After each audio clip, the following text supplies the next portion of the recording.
What's going on, everybody? Jack, say hello. Hello. Everyone, welcome to another episode of eBay Business Owners. Today we're going to be talking about something very interesting, which is the fact that you can actually... Hello. Everyone, sorry, I forgot to mute the other audio. Yeah, so today is really important because you can actually get eBay to refund some of your fees. Now, we can't guarantee that this will happen, but I just want to show a success story because I know there are different channels talking about whether or not you can get some money credited back for some of the recent site issues. So I just want to go over a success story with Jack, who has an awesome drop shipping channel, which we'll talk about in just a second. But Jack, why don't you give us a little intro? What do you do? Where do you live? What do you sell? All right. So I drop ship items on eBay. The advantage of this is that I don't have any inventory, so it allows me to scale really, really big in that sense. I can have a lot of listings. So in this scenario, I think it's important to understand that in my case, these refunds might not necessarily be from site issues because there were specific mistakes that I made, and it was a miscommunication with the reps. So maybe eBay gave permission for these refunds to be given because of site issues, and then that was chosen to be refunded in my case because they're allowed to do that right now or something. But I'm not sure that this is necessarily specifically related to the technical issues that are currently going on. No, and that's a good distinguishment to make because different reps have different levels of seniority. So you can see that definitely when you call and you get a different person. They have sometimes they'll ask, oh, for example, for negative feedback, let me check with my supervisor, or sometimes right there they'll just remove it. So there's different levels, guys. You're not getting always the same level of support when you call in. Yeah, and some reps are a bit more willing to be less by the books, and some are more by the books, so it's all relevant. Mm-hmm. So recently there's been some, do you want to go over like the parameters of how you're able to get a refund or what the refund is for? Yeah, so there were like two big mistakes that I made that led to me being really behind on my bill. The first big mistake was that I didn't realize that when you pay for a store, the first payment you make on that upgrade, you're actually paying for the next month out and the prorated current month, right? So I was expecting one $3,000 monthly fee, and there were two in my bill. So that was a bit scary, and that's $3,000 behind, right? And then earlier I had made a mistake that cost me $2,000. And I don't really need to get into the specifics of that. But the point is I was $5,000 behind. Well, let's talk about the fact that you have an enterprise store subscription first. For people in the chat that don't know that that exists, why don't you talk about that for a second? Yeah. So the enterprise store is something that eBay launched on May 1st. And prior to that, and in most other marketplaces that eBay sells in, like eBay France or eBay UK, the biggest store subscription that you can get is an anchor store. And in general, a store subscription reduces the individual cost of your listings. So having the biggest store subscription is how you have the cheapest per listing cost. And in May, eBay made an update, and prior to that in the US, it was 5 cents per listing. You couldn't really get it cheaper than that. But now it's 3 cents for the first 100,000 listings. And then after that, it's only 2 cents. So for me in particular, this was a big change because it really made a lot more stuff possible because it actually rewards you for scaling your business higher, right? Because that second 100,000 items is substantially cheaper than that first 100,000 items.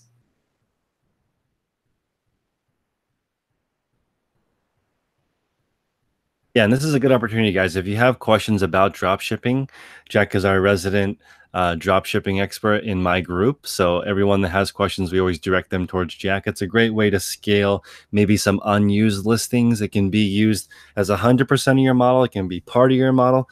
For me, I love drop shipping. I'm more looking for, let's say, 10 to 100 items that I just really understand really well, more of a sniper method, or you can do sort of the bulk model and list hundreds of thousands of items like Jack, which is really crazy because most people in the chat right now, I'm sure they have less than 1,000 items, most people.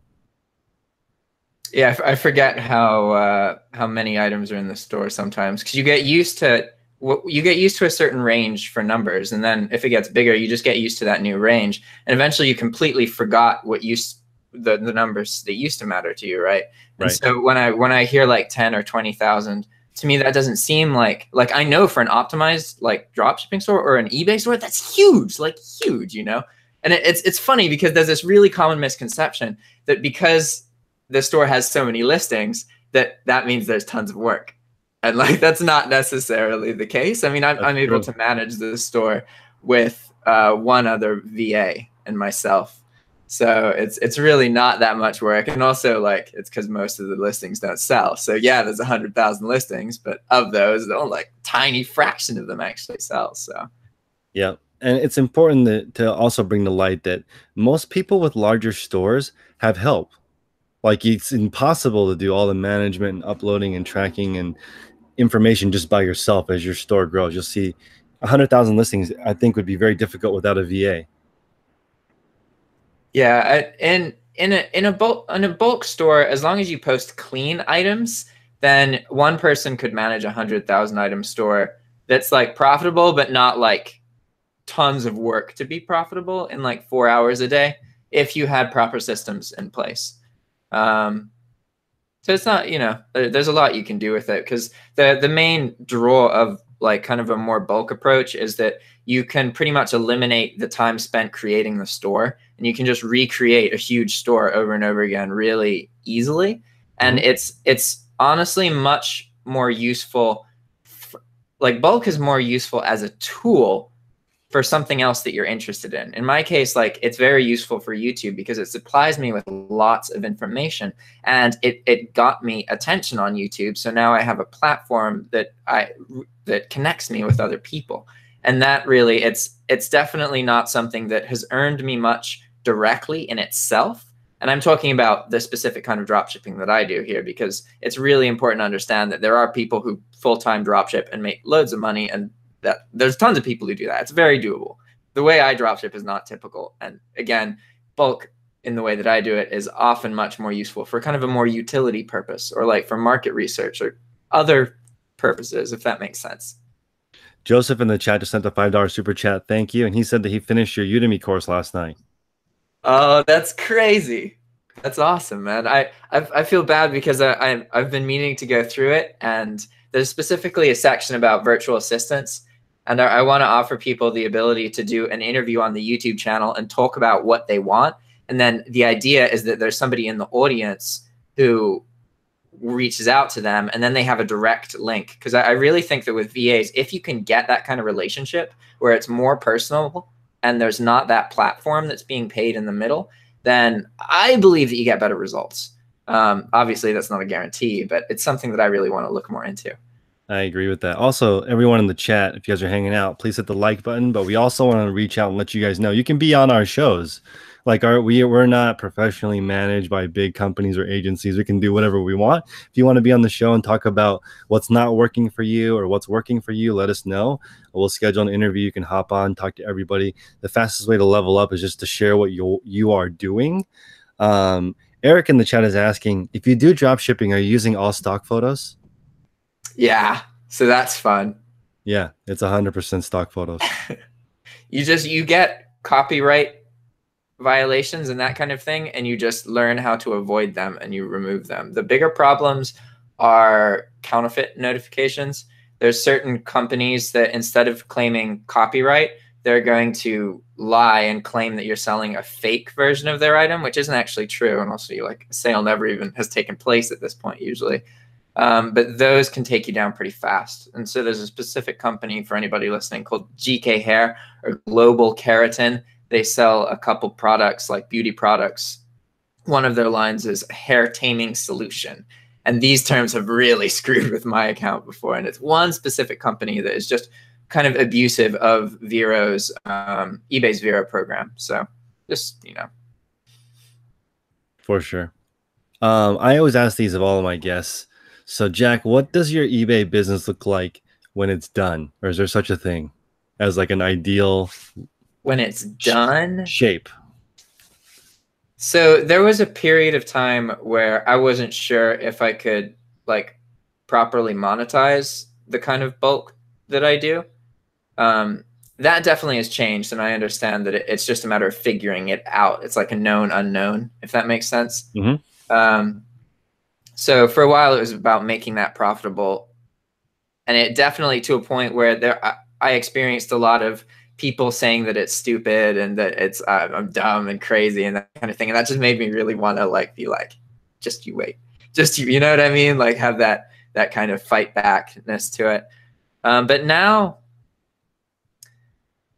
for me, it's really important. My relationship with Ale, the VA who runs the eBay account, is really important. And for me, it's more about figuring out how to bring regular financials, like finance, into Ale's life. So for me, I can absorb a lot of the fluctuations and stuff, but I'm really trying to figure out how, like, when it was just me in the picture, I wasn't as interested in the long-term viability, if that makes sense. But now that Ale is, I know that it can make a difference in his life, and because he's in the picture, then it's for me more motivating, if that makes sense. Absolutely. So it's, I guess, an end state is really that like Ale and maybe a couple other individuals are affected as financially as I am by just being able to have this kind of free time. So that's another thing that's really important with Ale, is that like he's there are times where he works more than this, but like it's really supposed to just be like 2, maybe 3 hours a day, and enough money to be like the equivalent of a full-time job. It's not at that point yet, but that's my goal, is to get it to be at that point.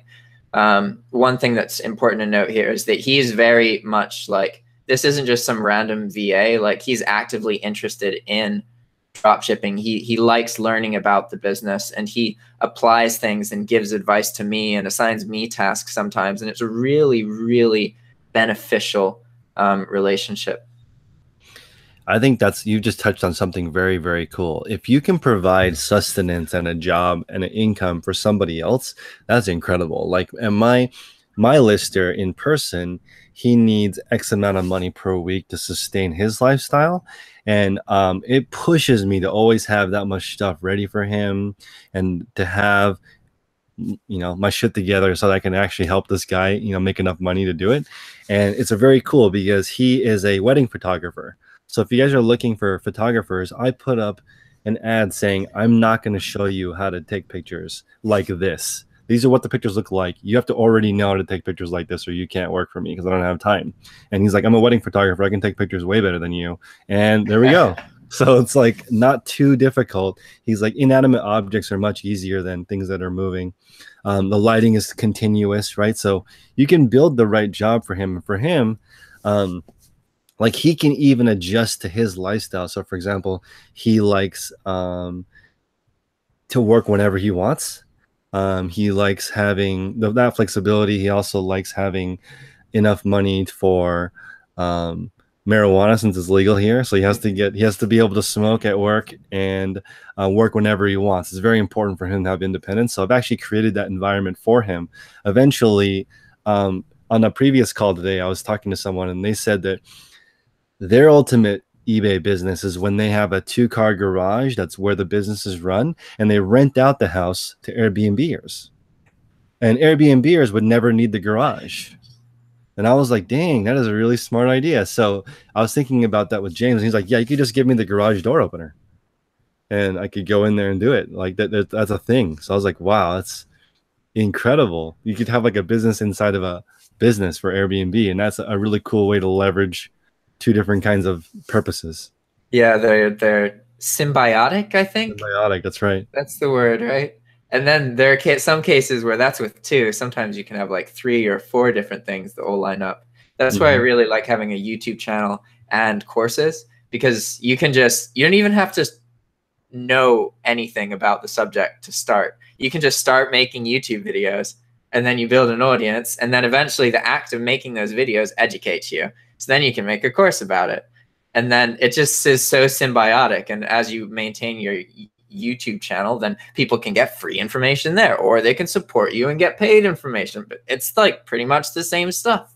But it's like, it's just so cool how you can have things that just like line up like that. And I think that's that's something that's really good to focus on, because it definitely feels more fulfilling when something satisfies multiple kind of necessary parts of your lifestyle, you know? Mm-hmm. Robert Graham is asking, do we use sponsored listings? So are we using promoted listings, basically? Yeah, definitely. Do you build that cost into your price?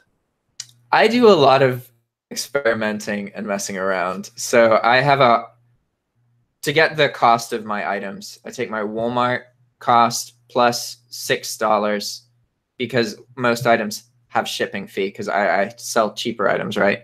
So then I multiply that by 1.35. It's important to note that I have sales tax exemption, so that I can lower my margin a bit. It's a bit more profitable there. But a lot of people use like 1.25. So that's already like 10% higher than what would be considered competitive, right?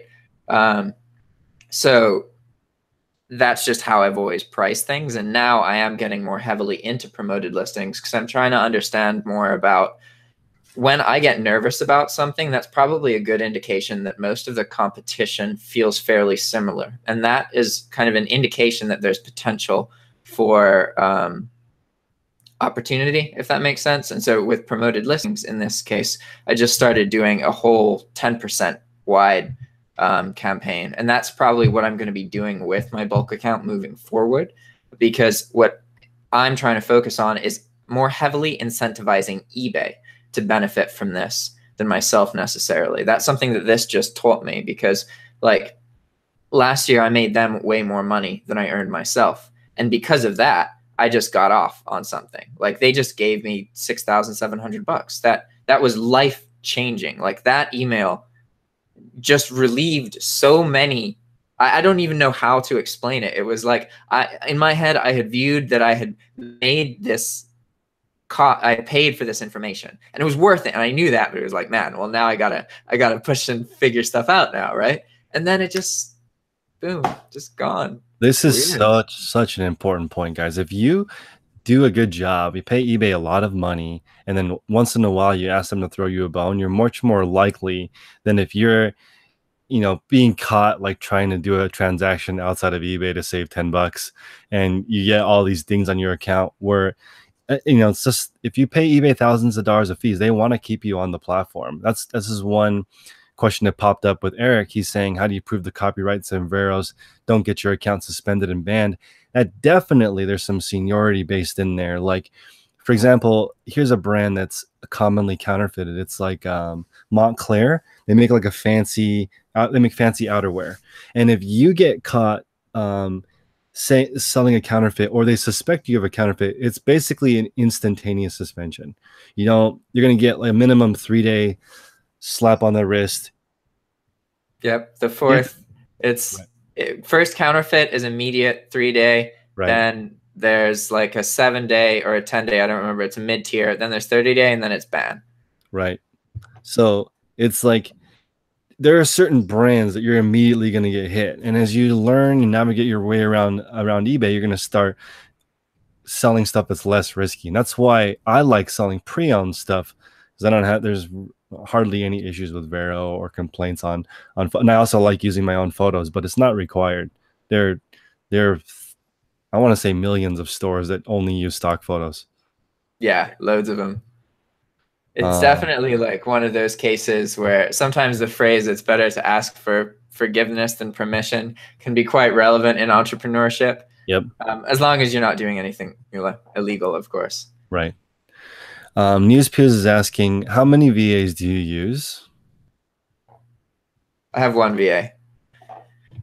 Me too. I have one VA. How did you get your VA? So I have one on deck that was referred to me by a YouTube subscriber that said, hey, I can't pay my VA enough. Can you help?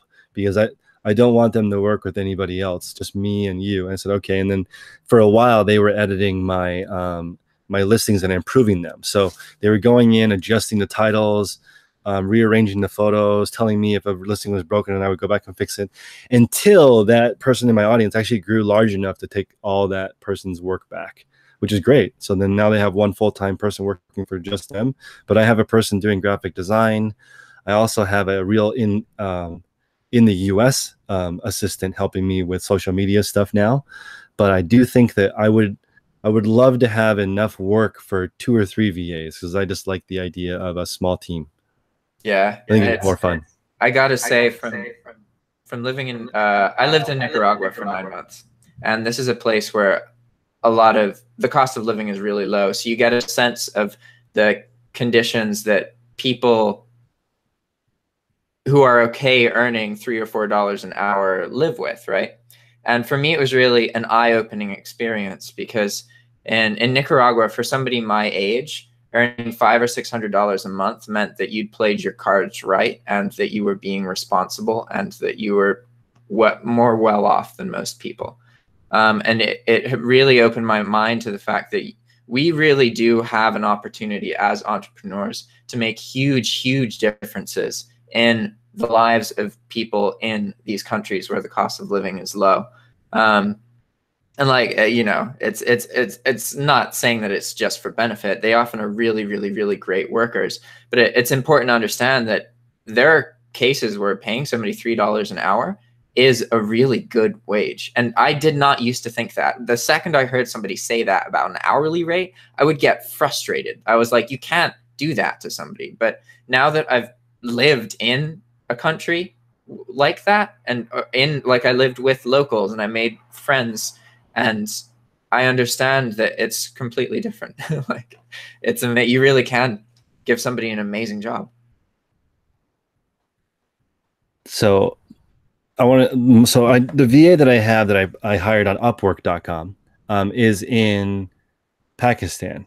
Okay, so this gentleman does a lot of work for me for my Facebook company, and he told me that $6 an hour is the equivalent of 6 figures where he lives. He did the breakdown. So he's like, just to give you an idea, $3 an hour is above minimum wage. And also, you always pay on time. Here where I live, you can work for somebody and they can just decide not to pay you and you don't have any recourse. It's not like where you live where it's expected to get paid.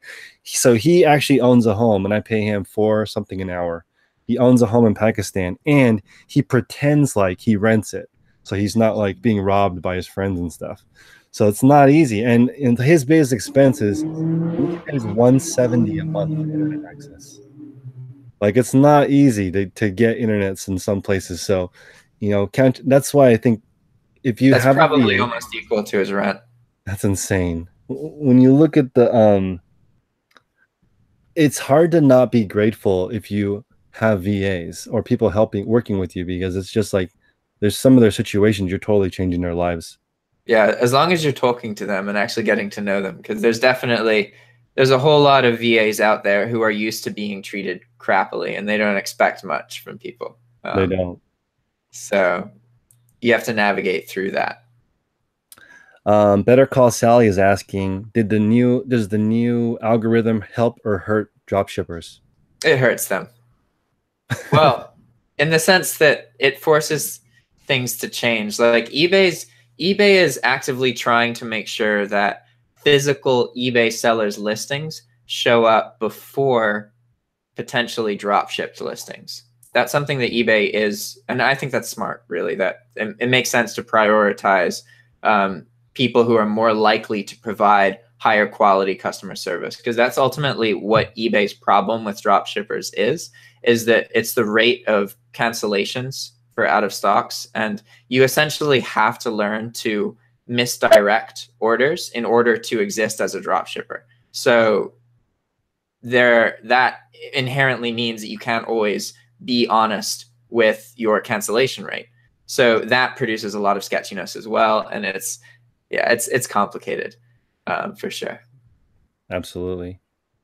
Diana's asking and doing a video for social media. So Diana, I will make a video on how to use social media to promote your eBay listings, but honestly, you shouldn't have to rely on eBay for social media. For example, when people ask me, how should I set up my social media strategy for eBay? My recommendation is delete social media from your phone and life till you get your store to a certain level, because you don't need it. That some of the biggest stores have names that, like BHFO. is the initials of their kids. They have no social media presence, and they do 40 million a year on eBay. You don't have to have that. You just have to have in-demand items that will bring traffic to you on the natural algorithm. eBay has 1 billion unique visitors already. You don't need to bring outside traffic. Definitely do not ever need to do that, in my opinion. That's a lot of people. That's a lot. 1 billion is like a lot. And that's why when people say, is eBay dying? It's not dying. It's huge. It's gigantic. Like if there's 680,000 people who have a store subscription.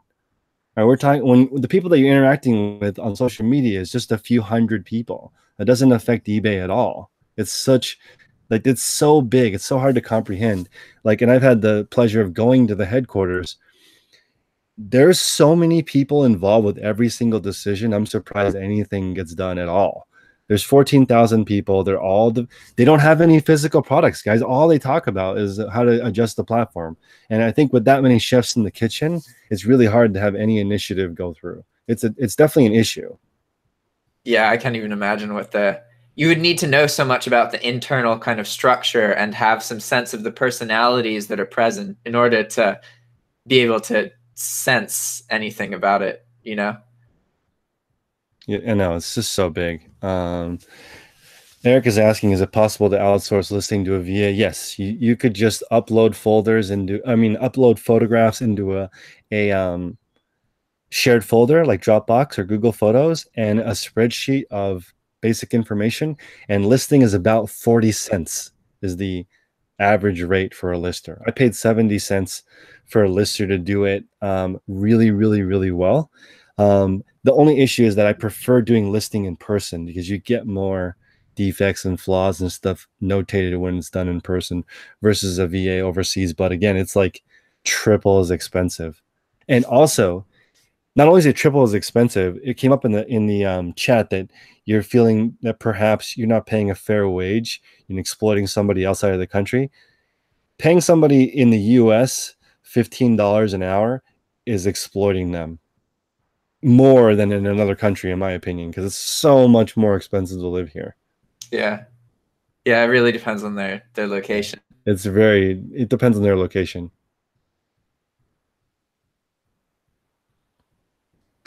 Am I going to reveal how I fit heels into a padded flat rate envelope? Yes. So here's the padded flat rate envelope. When I ship heels, I basically just double wrap them in bubble wrap and they go straight in if they're under $60. Over $60, people need a more premium experience. So they're going to get a box. So it just depends on price point. Every customer is different, guys. If people are looking for a banging deal, they don't expect perfect packaging. Yeah, eBay is kind of, I feel like the expectation is a little bit lower on eBay. Like if you can ship quickly and it shows up in a weird box, I don't know, maybe it's not so bad. Yep. And that's why I think it's important to put like, thank you for supporting small business. People want you to do well. You know, like if you're saying, if you put in there something cold, like our returns department will look at your item within a week if you return it, and you'll get a form in the mail to fill out. That's totally different than I just shipped this to you from my garage. That's cool. You rock. Farm built in there. What's up, Randy? Let's see. Is eBay going to do an Amazon buy box look? Yes. Devin talked about that in a Wall Street meeting. He wants to have certain categories of eBay have multiple multiple buy boxes. So like new, slightly used, really used, horrible condition, different boxes that you can just click and buy. But that's not going to apply to the most one-off sellers because there is no way to compare condition versus like drop shipping would be a good candidate for the buy box. Yeah, that's always one of the phrases that's thrown around a lot in drop shipping and e-commerce communities is buy box. Mm-hmm. And that's, I think what we touched on this earlier is the eBay is really big, but there is this perception that it's not just because Amazon is bigger. So right. People often will compare it, and it like we could compare anything here to the sun and it's tiny, you know, there's always something bigger. So that doesn't necessarily mean that you can't benefit from all of eBay's traffic, you know? Yeah. I just don't want people to panic. eBay is not dying. It's Yeah. it's fine. So although people's sales are dying, I've seen that. Definitely seen some decreases across the board, especially in social media. But I want you guys to not fall. Don't fall for latest and loudest. Just focus on your own business and see. And for in I want to go over a couple things now, Jack, with you, which is, do you have some tips for how to talk to eBay customer service? Yeah, like you got to sound just, it's really important to make them feel validated. So don't boss them around. Make sure that you confidently supply them with the necessary information that they need to address the situation. As long as you don't say anything to frustrate them, and you kind of try and talk as little as possible, but as confidently as possible, you're usually going to have a good experience. Like it is important to understand that I use the merchant support team, not the general eBay team. So the merchant support team is more a much more kind of talented group of people. So you're going to have a better experience with them anyway. Sorry, I lost my train of thought because of how long the calls have been to the merchant support team recently. It's been like an hour a call. Yeah, it takes a And while. yeah, there was a long period where it was like 2 to 5 minutes. And that was what I got used to when I would call eBay the most. But so when it comes to talking to the reps, like you got to just be straight up with them and honest. And then as long as they think that they feel that you're really trying to improve your business, you're concerned about the customer experience, they're going to work with you. They benefit from you doing well. And the more you call them and kind of include them in the process of your eBay business, in my opinion, things go much smoother. Like, say that I hadn't called eBay regularly and I hadn't been given the wrong information, it's possible that I wouldn't have gotten that refund from them, or I wouldn't have had that credit removed. Like, they acknowledged that they made a mistake. So, just do it. Just talk to them on a regular basis. I think that's really key, because you got to get comfortable with them. That's really what it boils down to. You have to include them in your process. I do have some advice for regular customer service, and it's more or less the same. It's just, you need to be confident in what you are trying to accomplish versus just complaining, because it's like, obviously the listings are broken. So I would ask a question like, okay, this is a real life example. Views aren't showing up on my mobile app and not on the website. I'm unable to see how many people view my items, but obviously they're still selling. I still have sales, and I still have items with watchers and no views. What do I do? So then the rep can say, okay, Chris, you can actually manually work around this by going to the performance section tab, then traffic, then scrolling down all the way to the bottom. You should be able to see traffic there. If you don't, please call back and we'll try to figure out how while we're fixing this, something that you can do so that you can continue moving on your business. You need to give them something actionable other than it's broken. They know it's broken. They're trying to fix it. Like, they're not, this is why it's Q2. They're doing it. I mean, they release all the changes in Q2 so they can fix them by Q4 when it's busy. This is a great question. So Wayne is asking, how often do you check your listings are available in dropshipping so you don't have the out of stock happen? Yeah, that is a very good question. So how often you have to check your listings depends a lot on your margins. If you have much smaller margins, you're going for repeat sales, maybe pennies per listing, you have to check them quite frequently, maybe like 4 times a day. I don't think it's ever wise to pay a service to check every hour, because in general, like, I don't think that's necessary. Knowing that you have to check more with smaller margins, understand that I use larger margins on my account. And for 100,000 items, I check each of those once a day. So that's not like, I get out of stock sometimes, but it eliminates almost all of them. And that's an important thing to understand, is it's very hard to eliminate out of stocks completely. What you can do is set up an effective system, usually has two components. The first is limiting them from occurring in the first place. And then the second is having some system to divert them. Instead of an out of stock, it becomes an order for another item, or a message from the buyer saying that it's okay to cancel the order, that kind of thing. Let's talk about verbiage.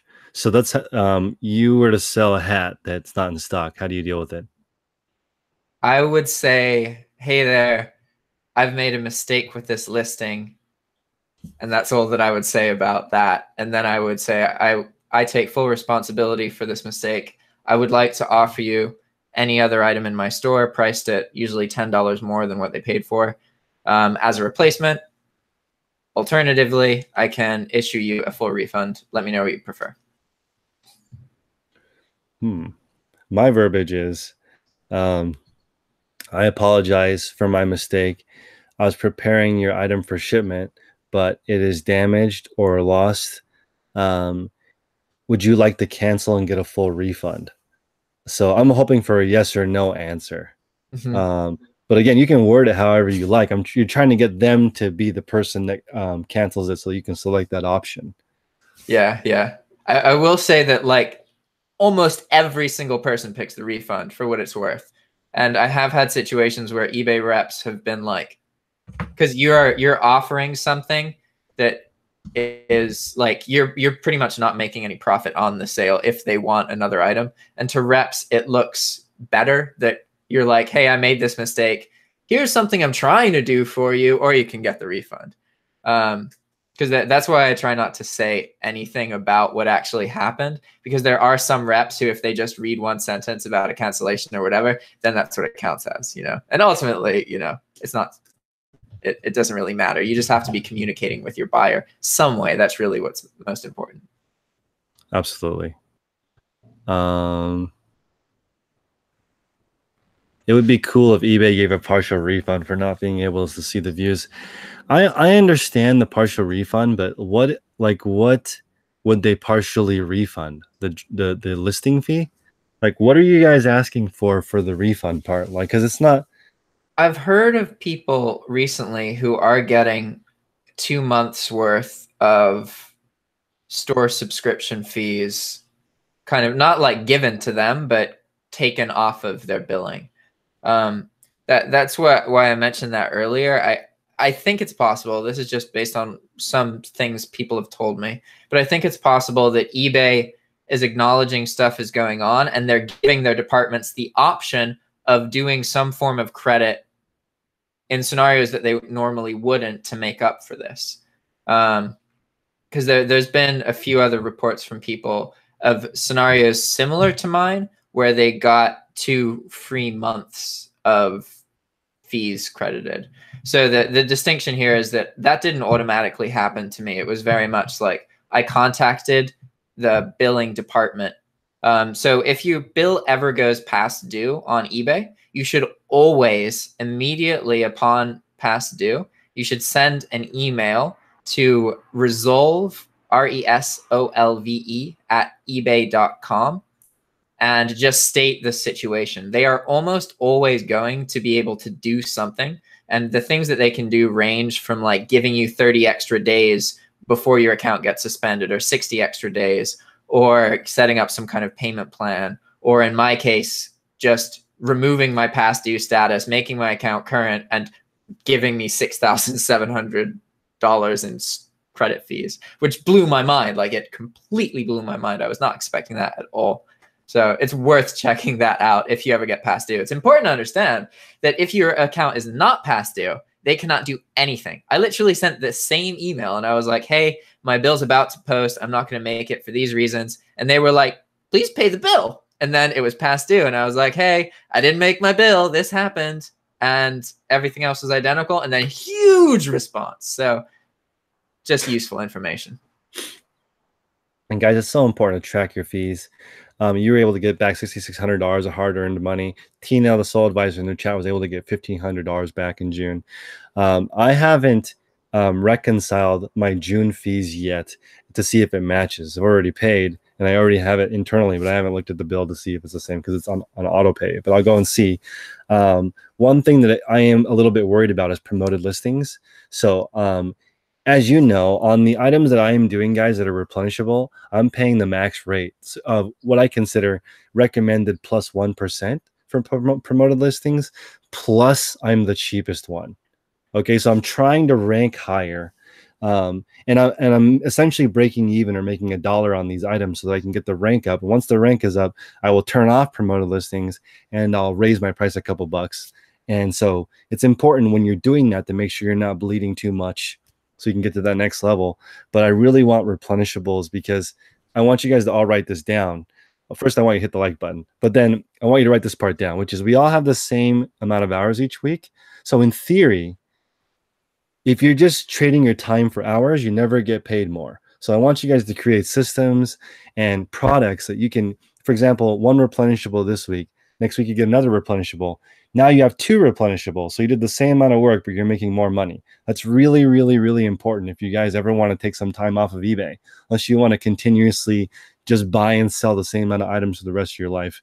If you want to get out of that, you have to leverage help or replenishable products, or I mean, those are really the only two ways for this game. You need help. I can share something I learned when I was selling Game Boys about eBay. I used to mod Nintendo Game Boys, the first generation, big clunky ones. I would add a backlight and sell it, and I just liked doing it. It was fun, and then I would sell the consequence of the fun part, right? And I learned a lot about good till canceled listings in particular. And what's important to understand with good till canceled listings is that the presence of the listing can create sales that weren't going to happen had that listing not existed. Like, I used to try and post all of the Game Boys individually, like because it would show the exact Game Boy they were getting, and they would sell. But ultimately, the best way that they sold on eBay was to have one listing that I put a lot of time and effort into. And every time they sold, that listing would go further up and it would produce more sales than just selling stuff individually. And I really learned that if you can do what you're saying and get that listing to build enough momentum, then you can get a lot more sales. So learning to do that is definitely worth the time. Would you leave a negative feedback if somebody ordered something, you ordered something and then they gave you the canceled because you requested it and you didn't? I have everything automated, so they just get a positive feedback and then some random joke. That's, yeah. I personally wouldn't, because I think it's petty, but I understand being frustrated with an out of stock. From my opinion, if the buyer is informed of it within an amount of time, like 12 to 24 hours, then you should be able to cancel without much consequence. But if you've let that time period pass, it makes sense to be punished for not communicating with the buyer. You can't just sit for a day or two, because that really degrades the experience. And again, that kind of goes towards the best way to handle out of stocks really is to be prompt in your communication with the buyer. Most people are relatively understanding, as long as they haven't been building up that excitement about the item, right? eBay is kind of an emotional experience. I feel like, people who use it like to use it, and they order something and they know that it's supposed to arrive at a certain day. They're getting excited about that. It's been half the amount of time, and then they get a message and you don't have it. You haven't even shipped it. How do you have it listed if it's not even like what, Yeah. One example of this, guys, is Adidas.com. So Adidas sells on eBay, and the negative feedback are, not only did you say you didn't have it and you didn't ship it and you didn't tell me for a week, but it's still available for sale. That is literally the worst possible feedback you can get. And Adidas is a heavy hitter. Obviously, eBay is not going to suspend Adidas, right? They sell hundreds of thousands of shoes each year. That is an example of the worst possible experience you can give to a customer. So don't do that. Also, I'm a big fan of, like, whatever you focus on expands. So, like, I just say move on. Just be positive. It happens. Like, it's happened to me. I don't leave a negative feedback. I don't want to think about negative feedback. I want to think about growing my business. That's why I want you guys to all focus on improving yourself and your business versus negativity or fake news. It's not as popular, but it's going to expand. I'll tell you guys, it's very weird. As my eBay business grows, the amount of people I talk to is shrinking because most people don't want to hear that we're growing. They would rather be, in a group with people complaining.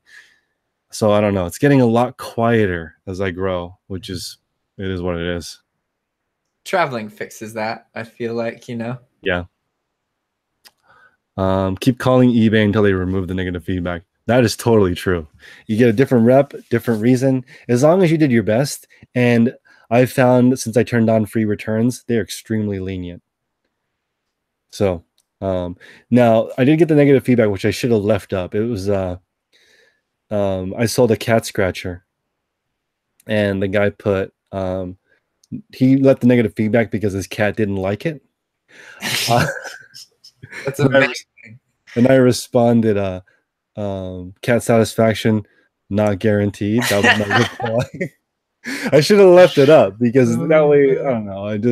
eBay removed it, but I should have left it up. It was hilarious. That's great.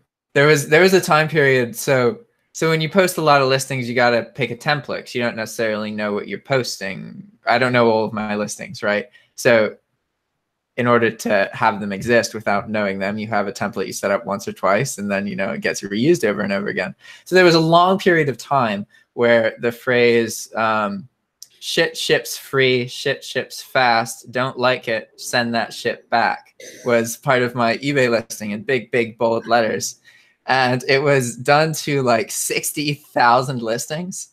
And so there was like a 2-week period where every day I got notifications from eBay that included the sentence, please revise your listing to remove the word shit from the description. And then they would do it for like 20 of the listings. And so for 2 weeks, I had to remove like 20 listings a week. And then I just stopped getting them, which was, that was an amusing experience. I don't have that anymore. But what was funny is that I got both messages from customers about it, saying that it was offensive and that they would never buy anything from me, and people saying that that was hilarious and that they bought something specifically because of it. So just, sometimes things don't play out exactly how you would expect. I know. You can actually get throttled on YouTube, on Instagram, on eBay for swearing too much. So as you guys, maybe you guys don't know this, but as Jack and I talk, it's being converted into text internally by Google, and that's how they rank things. They know what we're talking about. So if you have a video that says Brad Pitt finally professes his love, and then you don't mention them in the video, they're going to know that it's fake without you even doing anything because you didn't mention them. I really hope that YouTube eventually becomes a platform where you can just upload videos and you don't really have to do too much of the keywords and all that, and it just knows. Like, that would be really awesome. Is it Malaki? That you should definitely check out Jack's channel, which I've linked in the description below, for all the software and all the tools that he uses and his course on drop shipping. It's not very expensive. I think it's $20, and it's unbelievably informative. So like, it's supposed to be like an overview of the industry, not so much a specific detailed instruction of how to set up a dropshipping business. It's more about like educating yourself to understand how people go about running a dropshipping business.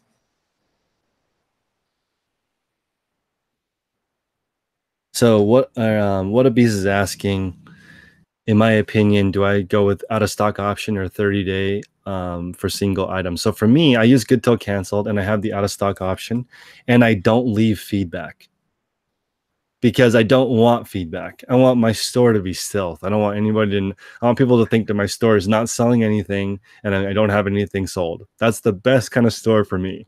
I want it to be hidden. Of course, you can figure out how much people are doing by the number of feedback they get.